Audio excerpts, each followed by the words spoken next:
Hermanos, quiero que abran sus Biblias en el libro de Gálatas y hoy es la parte final de la enseñanza de lo que es esclavitud y libertad. Y la razón por la que empecé este estudio, que no fue en esto, y créame que hoy en la mañana estaba con una pelea en mí misma, porque muchas veces Dios da una palabra y uno como pastor quiere traer otra clase de comida.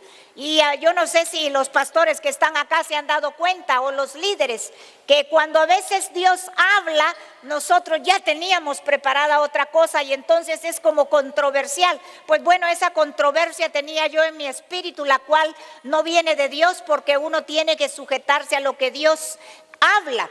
Y empecé el estudio hablando del tiempo y los cambios. ¿Y cuántos de ustedes saben que ya están pasando muchas clases de cambios? Querramos o no querramos, hay cambios por doquier, hay cambios en lo natural y cambios en lo espiritual. Pero así como fui desarrollando el tema de los cambios, también el Señor puso en mi espíritu la continuación de lo que era enseñar libertad o esclavitud. Y la razón por que enseño esto es que cuando Dios habla que va a hacer algo nuevo, cuando Dios habla que entramos a una nueva temporada, cuando Dios habla de que Él va a traer bendición para su pueblo, normalmente todo lo que nos rodea está al revés o está opuesto a lo que Dios nos ha dado.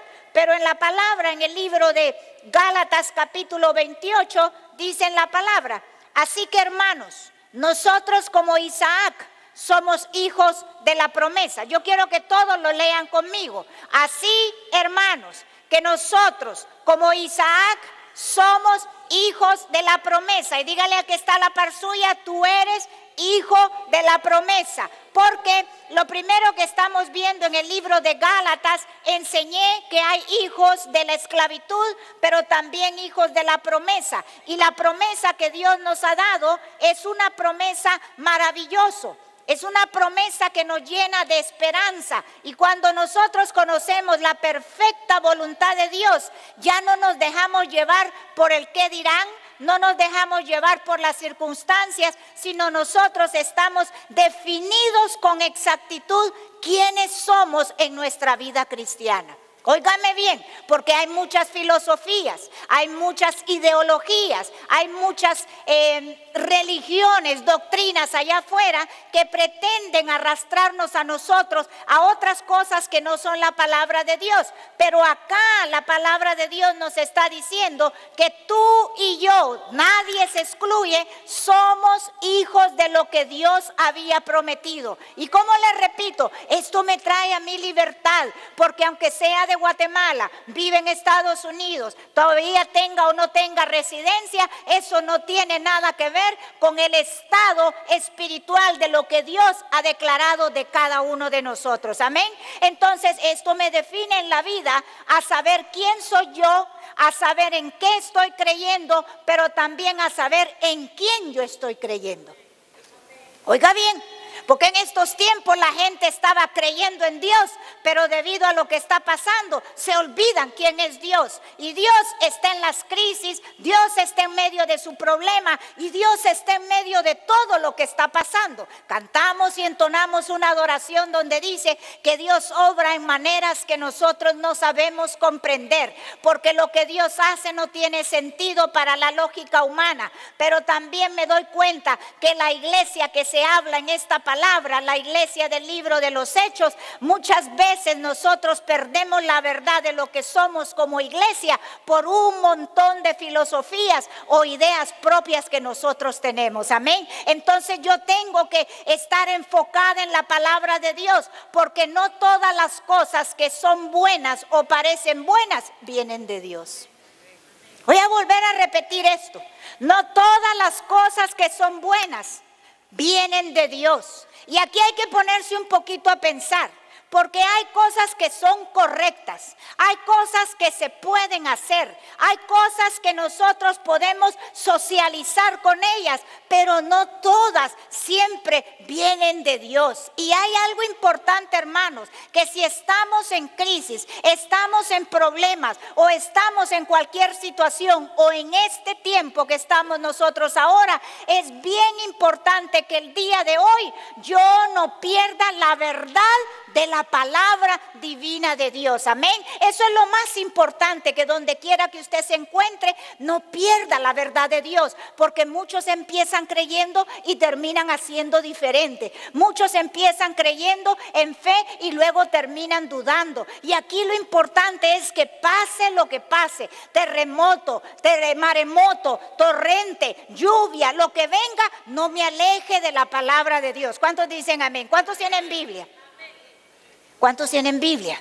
Levante su Biblia, venga a la iglesia con la Biblia. Esta es la verdad de Dios, esta es la voluntad de Dios. Entonces, hablando de lo que es esclavitud y lo que es libertad, Pablo lo pone en una manera muy tremenda, y este es el final de del estudio que yo empecé hace varias semanas. Él habla de una mujer que se llama Sara y de otra que se llama Agar. Sara era la casada con Abraham. Agar era la esclava que vivían las dos en la misma casa, y yo le voy a refrescar un poquito para aquellos que no estuvieron en las enseñanzas anteriores. Fíjese bien la historia, porque esto es una historia tremenda. Resulta que había un hombre que tenía dos mujeres, y de esas dos mujeres hubieron diferentes hijos.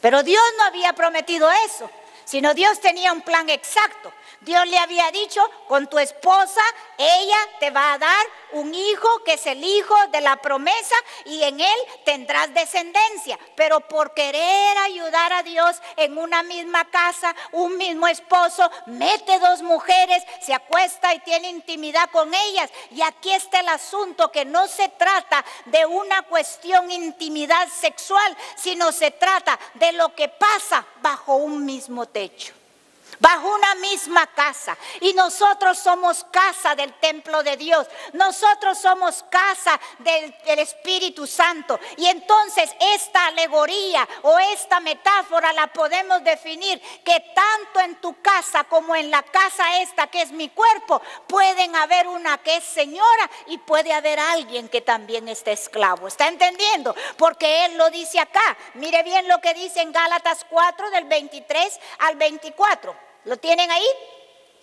Pues el de la esclava nació según la carne, mas el de la libre nació según de la promesa. Entonces yo estaba estudiando todo esto y yo dije: habrán cosas que uno mismo puede hacer porque Dios te las dijo, pero habrán otras cosas que tú puedes hacer creyendo que Dios te las dijo, creyendo que lo puedes ayudar, y la única cosa que va a pasar es que va a nacer, y el resultado va a ser el producto de lo que tú decidiste, que viene siendo lo que te esclavizó. ¿Está comprendiendo? Porque uno mismo decide. Entonces aquí, bajo un mismo techo, dos personas, y la esclava, fíjese bien, fue la que primero dio a luz, no fue la promesa. Por eso nosotros tenemos que tener en cuenta que cuando no se ha cumplido lo que Dios te ha dicho, no metas la mano para ayudarlo. Cuando estás esperando lo que Dios te dijo, a veces va a tardar, pero aún tarde se va a cumplir. Amén. No te metas a ayudarlo, porque puedes agarrar a Agar, la puedes meter a que produzca algo para ti, y al final lo que va haciendo, que en esta misma casa tú mismo te vas a esclavizar por lo que estás decidiendo. Entonces veamos una cosa, porque también hablé de lo que eran las sombras. ¿Se recuerdan ustedes? Hablé que la sombra es el reflejo, o es cuando la luz toca un objeto. Oiga bien, porque si usted pone una luz aquí en mi mano, mi sombra se va a reflejar acá atrás, y creo que se lo puedo poner mejor así, en donde usted ve que hay una luz que tocó un objeto y eso produjo una sombra. El Antiguo Testamento era la sombra de lo que el Nuevo Testamento iba a revelar, pero también le dije que esta luz dio una figura. Pero esta figura no le dice si yo tengo manicure en la mano.